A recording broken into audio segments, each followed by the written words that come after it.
One of Washington's best-known faces has said goodbye. For 8 years, Cui Tiankai served as China's top envoy to the United States, during which time there were 3 American leaders. I sat down with him for this conversation to discuss the state of the world, but more simply the ideas and imagination that bind humanity.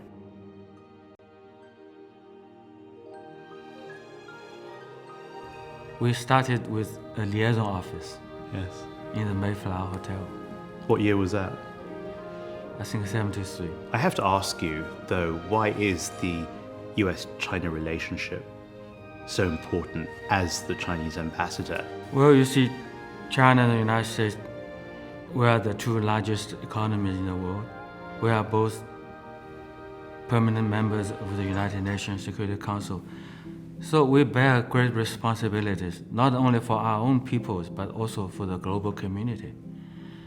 At the same time, there are a growing number of challenges, global challenges. No country can handle these issues all by itself. We need international cooperation, especially maybe cooperation between China and the United States. So in this sense, maybe we can talk about leadership. But I think a better choice of a word would be partnership.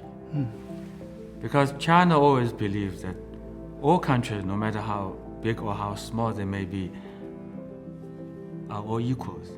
As a child growing up in Shanghai, and as someone who is an ordinary Chinese person yourself, what did poverty look like in the 50s, 60s, 70s, even 80s? So we have to make sure, as the whole society moves forward, as we develop, the whole country, the nation is developing, nobody will be left behind. That's also the message and the spirit of the Sustainable Development Goals as well. Yes. I have told Dr. Henry Kissinger, when he came to China for his first secret visit, I was working on the farm, what we call People's Commune, along the Chinese-Russian border. I was growing soybeans there. Now we are buying a lot of American soybeans. And then when Mr. Deng Xiaoping came to Washington, D.C. at the invitation of President Carter, when they had this ceremony on the south lawn of the White House, I was a graduate student in Shanghai. But at that time, we had no TV at our home. We have to go to a relative's house to watch a small black-white TV. So how things have changed over the years. I think one important task in the eradication of poverty is to make people better able to improve their own lives. You don't just give them some assistance.